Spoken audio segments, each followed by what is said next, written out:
പ്രകൃതിയിൽ നിന്ന് തന്നെ നമുക്ക് ഒരുപാട് കാര്യങ്ങൾ കാണാനും പഠിക്കാനും ഒക്കെ പറ്റും. ഇനിയും നല്ല രീതിയിൽ ഈ സമയം മുന്നോട്ട് പോകാനും ഒരുപാട് വ്യക്തികൾക്ക് അതിന്റെ നല്ല ഫലങ്ങൾ ലഭിക്കാനും ആ പ്രവർത്തികളിൽ പങ്കെടുക്കാനും നമുക്ക് എല്ലാവർക്കും കഴിയട്ടെ എന്ന് ആശംസിച്ചുകൊണ്ട് ഞാൻ നിർത്തുന്നു.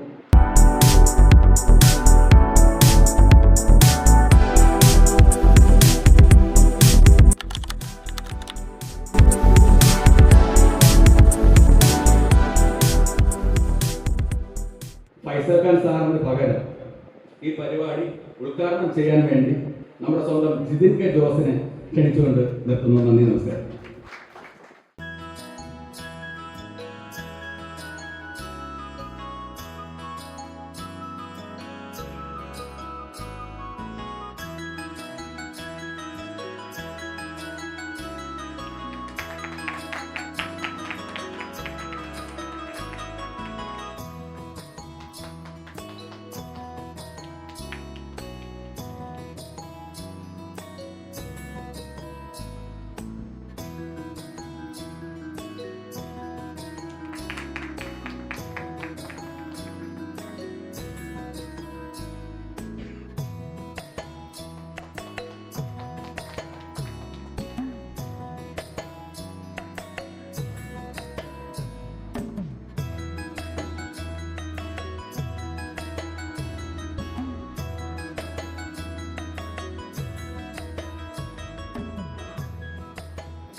ഇരിക്കുന്ന വിശിഷ്ട വ്യക്തികളെ, പ്രിയപ്പെട്ട സുഹൃത്തുക്കളെ, ഞാനും അധികം പറഞ്ഞ് ദീർഘിപ്പിക്കുന്നില്ല.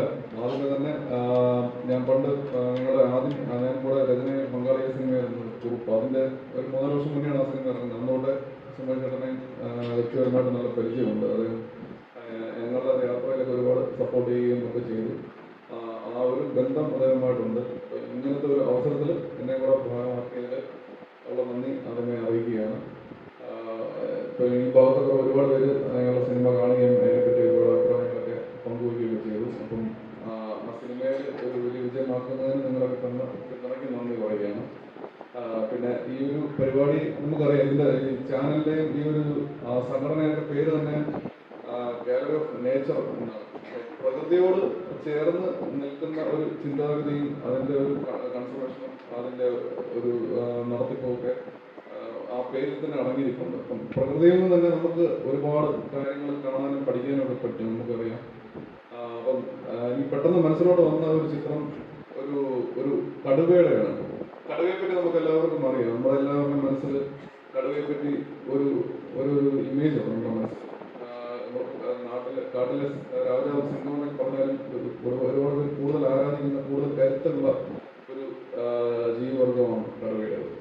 പക്ഷെ കടുവയുടെ അന്ത്യം എന്ന് പറയുന്നത് അങ്ങേയറ്റം ഭീതിജനകവും നമുക്ക് ഒരുപാട് നിരാശയൊക്കെ തരികയൊക്കെ ചെയ്യുന്ന ഒരു സംഗതിയാണെന്ന് ഇവിടെ വായിച്ചിട്ടുണ്ട്. അതായത് അതിന് ഒരുപാട് പ്രൈഡ് ഉള്ളിൽ കൊണ്ട് നടക്കുന്ന ഒരു ജീവിവർഗമാണ് കടുവ.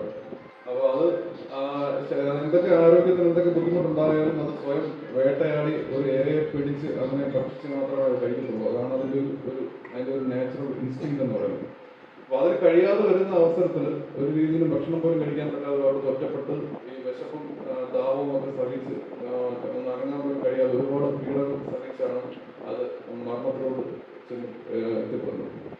അപ്പോൾ നമ്മൾ എങ്ങനെയാണ് മറ്റു വർഗ്ഗങ്ങളിൽ നിന്നും വ്യത്യസ്തമാകുന്നത് എന്നുള്ളത് നമുക്ക് നമ്മുടെ സഹജീവികളോട് തോന്നുന്ന ഒരു തന്മയ ഭാവവും അതിന്റെ ഫലമായിട്ട് അവരെ നമുക്ക് ചേർത്ത് പിടിക്കാനുള്ള നമ്മുടെ ഒരു മനസ്ഥിതിയും ഒക്കെയാണ് മനുഷ്യനെ മനുഷ്യനാക്കുന്നത് ഞാൻ വിശ്വസിക്കുന്നു. അത്തരത്തില് നമ്മുടെ സമൂഹത്തിൽ നമ്മുടെ കൺമുമ്പിലോ അല്ല നമ്മുടെ കൺമുമ്പിൽ പെടാതെയോ ഒരുപാട് സഹായം ആവശ്യമായിട്ട് അത് കിട്ടാതെ വരുന്ന, അപ്പൊ നമുക്കറിയാം നമുക്കിവിടെ ഒരു ഗവൺമെന്റ് ഒരു സിസ്റ്റവും ഒക്കെ ഉണ്ട്, എല്ലാവരും താങ്ങി നിർത്താനോ ഒക്കെ. പക്ഷെ പലപ്പോഴും അതിനൊന്നും എത്തിപ്പെടാനോ താങ്ങി നിർത്താനോ കഴിയാത്തതായ പാർശ്വവൽക്കരിക്കപ്പെടുന്നു പോകുന്ന ഒരു വിഭാഗം നമ്മുടെ കൂടെ ജീവിക്കുന്നുണ്ട്. അപ്പൊ അങ്ങനെയുള്ള ആൾക്കാരെ ചേർത്ത് നിൽക്കാൻ നമ്മളെ കൊണ്ടൊക്കെ പറ്റുന്ന രീതിയിൽ ഒരു കൈത്താങ് അവർ കൊടുക്കാനും ഒക്കെയുള്ള ഒരു ഇന്റൻഷനോട് കൂടി ഉള്ള ഒരു പ്രവർത്തനമാണ് ഗാലറി ഓഫ് നേച്ചർ നടത്തി വരുന്നതെന്ന് ഞാൻ മനസ്സിലാക്കുന്നു. അത് ഏതൊരു ആൾക്കും ഒരുപാട് അഭിമാനിക്കാവുന്ന, അല്ലെങ്കിൽ നമ്മുടെയൊക്കെ ഒരു കർത്തവ്യം തന്നെയാണ് എന്ന് തിരിച്ചറിഞ്ഞ് അതിനോട് ചേർന്ന് നിൽക്കാൻ നമുക്ക് എല്ലാവർക്കും സാധിക്കട്ടെ. എന്ന് ആശംസിച്ചുകൊണ്ട് ഞാൻ എൻ്റെ വാക്കുകൾ ഉപസംഹരിക്കുകയാണ്.